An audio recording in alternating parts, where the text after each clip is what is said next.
I wasn't even going to jump in on this conversation because I wasn't mentioned, but a lot of my friends were, and I have something to say about it. This girl right here is the literal embodiment of white savior complex. She is a perfect example of how a lot of progressives, especially white liberals in particular, can actually unconsciously reproduce the exact same power structures and inequalities that they claim that they oppose.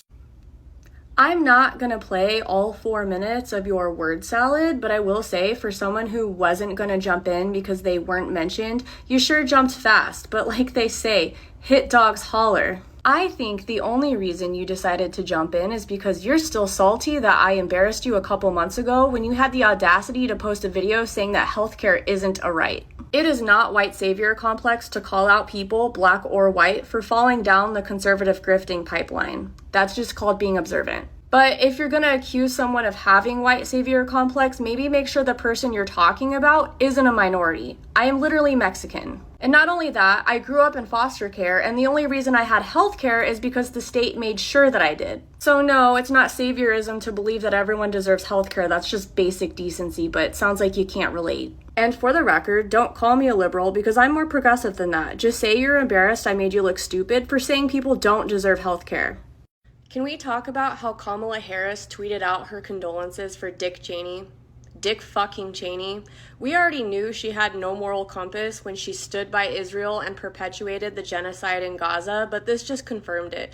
You do not have to honor a war criminal. Silence was a perfectly acceptable option. Dick Cheney literally orchestrated the Iraq War. Hundreds of thousands of innocent people died because of him. He made millions off Halliburton while soldiers and civilians were dying. He lied about weapons of mass destruction to justify an invasion that would destabilize an entire region. Kamala, if you ever see this, tweeting sympathy for Dick Cheney doesn't make you presidential. It makes you fucking complicit. It shows that politics will always come before principle. If you can publicly mourn a war criminal and can't even acknowledge the slaughter of Palestinians, you are no leader. It's shit like this that's exactly why Kamala will never win an election. And she doesn't deserve to. You want to talk about reparations? We pay reparations. What do you mean you want reparations? Because if there was anyone we were dying to hear from about reparations, it's the great-great-granddaughter of the problem. Our taxpayer dollars, which are mostly white people paying that, goes to, affordable housing, government programs, EBT, scholarships, DEI, you guys getting jobs. Holy shit. Let's take all that, factor in the theft, factor in the crime, factor it in the murders, and then we'll talk about reparations on this show. How about that? You probably won't like that, will you? Because you're not going to like the numbers. But we are all, frankly, exhausted. I find it interesting that you seem to think taxpayer dollars fund scholarships, but it makes sense that you wouldn't know anything about that because you've never received one.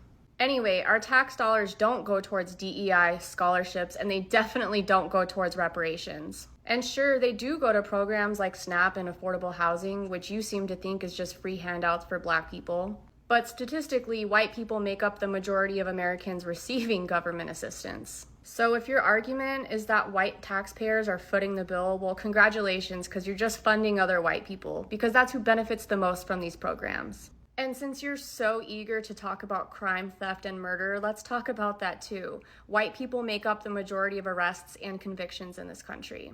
I just think that before you talk about who deserves what, you should probably open a book that wasn't written by Charlie Kirk. That information's a good 2 months outdated. You ever notice how the conservative influencer space is basically just a dumping ground for failed careers? Did you ever notice how the liberal influencer movement is just a dumping grounds for mean girls from grade school who weren't hugged enough by their daddies? Katie, if you're gonna stitch me, at least let the clip finish before you embarrass yourself. You intentionally cut me off mid-sentence right before I started to list concrete examples like Candace Owens, Brett Cooper, Savannah Latham, Xavier DeRusso, all people who tried and failed in entertainment before pivoting to conservative influencing because it's easier to monetize outrage than talent. You didn't touch a single one of those points. You jumped straight into saying liberals are mean girls who weren't hugged by their dads. And well, my dad died when I was 15, so congrats on mocking a dead parent while calling yourself a Christian. That's some next level irony.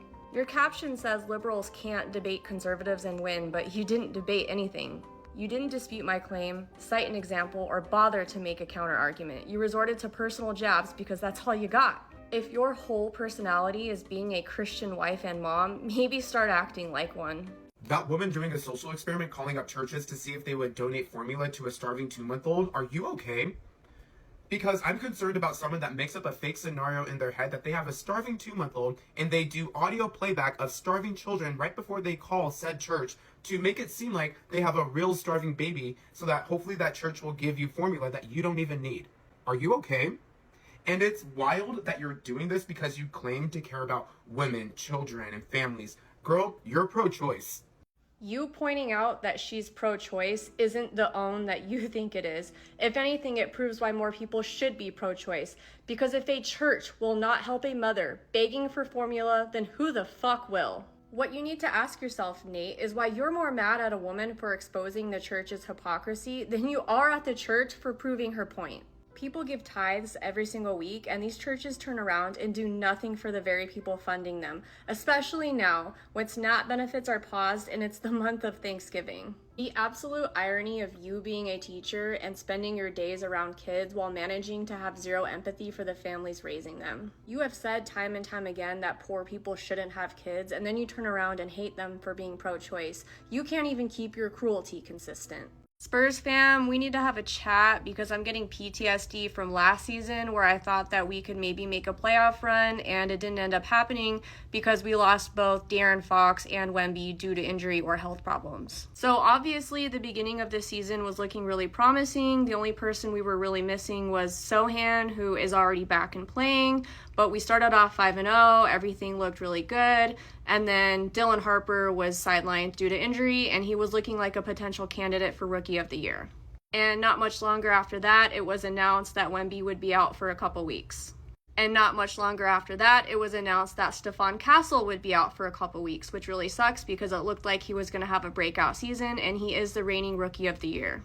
Fortunately, we have managed to win back-to-back games, beating the Kings and the Grizzlies, and I think that De'Aaron Fox and Harrison Barnes showed the value of veteran leadership because they were not going to let us lose those games despite, losing a little bit of composure at some points. And honestly, I think that Mitch Johnson is doing a really good job of replicating Pop's playing style. Honestly, my hopes are that we are able to maintain a winning record while our players are sidelined and that we get at least 2 of them back pretty soon because I would like for us to make the fucking playoffs after the drought we've experienced.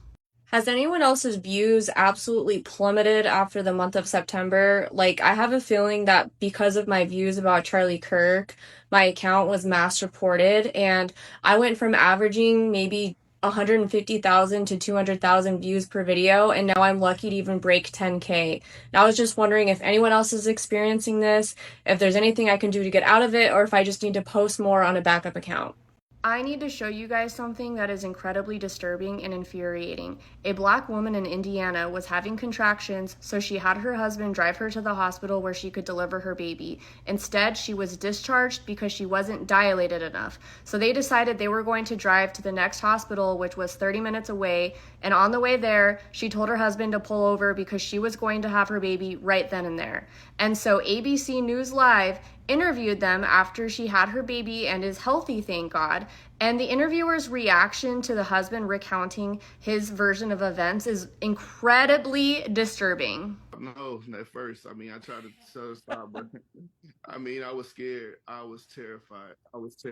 Like literally, like help me pull my pants down. I'm driving on the expressway. Yeah, it was sad.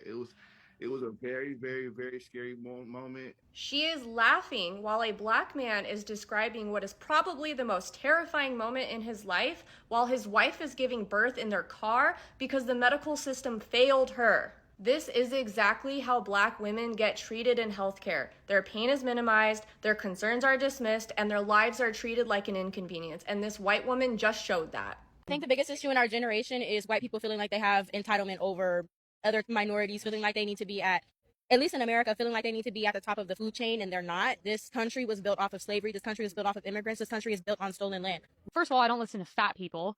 Oh, okay, you don't listen to fat people. You just wear their merchandise. Second of all, I don't listen to fat people who are also uneducated and uninformed.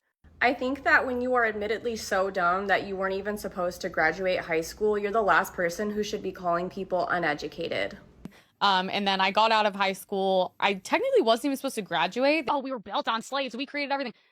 Yeah, historically, everybody was slaves. If you ever read a fucking book. Everybody was slaves. What books, Emily? Name one. Name the book series where everybody, everywhere, in every culture, magically experienced the same systems of oppression. I will wait. You keep telling people to read a book, but based on everything you just said, you might want to try opening one first yourself.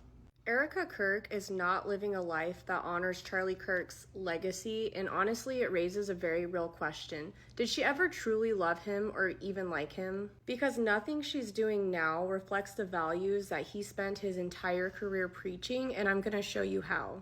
I think that we've gone wrong here, that women should prioritize family and children way above career. Charlie made this talking point his gospel. Women belong at home, prioritizing their children above everything else. So now that her kids are fatherless, you would think Erica would be more present than ever, but instead she's on the road, she's doing tours, events, interviews, and politics. She's not honoring him, she's not living his values, and she's definitely not respecting his message. Then she went on to say that she was praying that she was pregnant when he died. And I was praying to God that I was pregnant when he got murdered. So she was willing to intentionally raise a child in the very situation that Charlie himself said destroys families. When you don't have a father in the home, the amount of words that a child hears goes down by 60 to 70%. The amount of words that an 18-month-old hears is highly predictive of IQ, verbal development. Okay, so that's simple. When you don't have a dad in the home, the mom is overwhelmed and there's just less interaction with the child. Charlie himself claimed that fatherless homes hurt children's IQ, language development, and overwhelm mothers. So if Erica wanted to honor what he preached, she'd be dedicating herself to her kids right now, but she isn't. She's literally now the CEO of Turning Point. Now her children have no father and a mother who isn't present. And Charlie loved using fatherlessness to shame entire communities, especially Black families. The number one problem with Black America is the fact that dads are not around. But when it comes to her own home, Erica is perfectly fine with bringing a child into a fatherless situation. So again, I have to ask, where is the respect for his so-called life's work?